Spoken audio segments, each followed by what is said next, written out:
Coach, je vais rebondir sur votre réponse, si vous le permettez. Vous avez parlé de deuxième mi-temps. Est-ce que vous estimez que c'est une des mi-temps références depuis votre arrivée? On l'a vu, c'est une mi-temps de haute facture, où l'Algérie a dominé d'une manière outrancière et totalement les débats.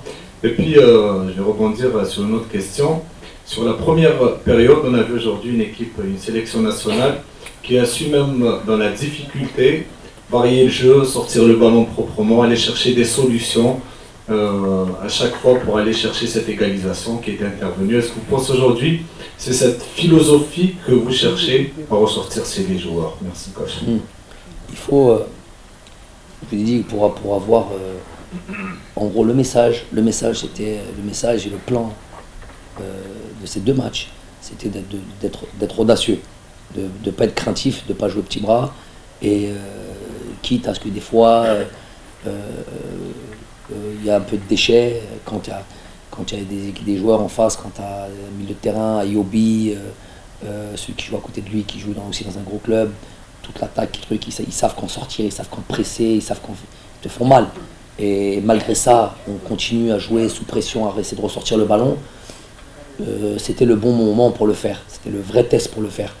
Après, donc ça a été voulu, ça a été travaillé, ça a été voilà, planifié.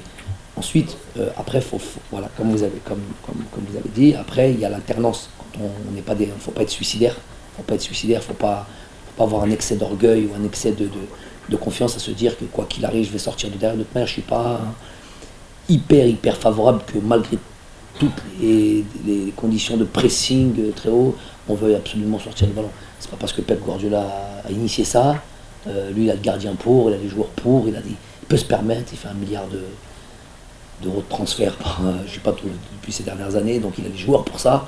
C'est pas tout le monde qui est comme ça, donc je vois beaucoup de buts.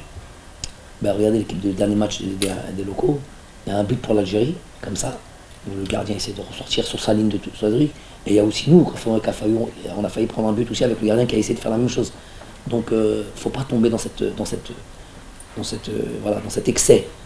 Se faire sortir le ballon, pourquoi attirer des joueurs, 5-6 joueurs s'ils sont là, c'est qu'il y a un espace quelque part, un truc quelque part. C'est ça l'idée. Mais il faut pas que ça soit sortie de balle pour sortie de balle. Donc nous, on a bossé ça. Il faut beaucoup de temps pour ça. Il faut vraiment beaucoup de temps. Il faut les joueurs pour ça. Donc je vous dis, avec des joueurs comme Nabil, avec des joueurs comme Aïssa qui a l'habitude de sortir le ballon, avec Ramiz, avec Ismail, avec Ahmed Touba, on a un droitier, on a un gaucher. Les angles de passe ne sont pas les mêmes. Il y a une possibilité de sortir. Après, un Atal est très à l'aise, un Rami est très à l'aise. Bref, on a les joueurs. Pour ça, il faut juste du temps.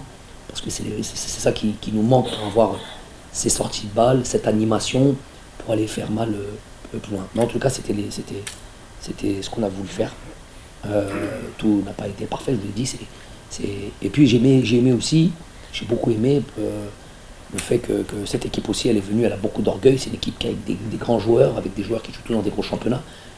Je ne les vois pas dégager le ballon, surtout pas les temps qui courent, où tout le monde fait ça. Donc ils ont tout essayé, tous les genres de sorties, avec une sentinelle, avec A2, A3, à toutes les. On avait travaillé tout ça et ils ont quasiment jamais, il y a eu 1 ou 2 fois où on était mais quasiment jamais pu sortir comme il faut. On aurait même pu être un peu plus précis sur les récupérations, se projeter plus vers l'avant, peut-être avoir des situations de but.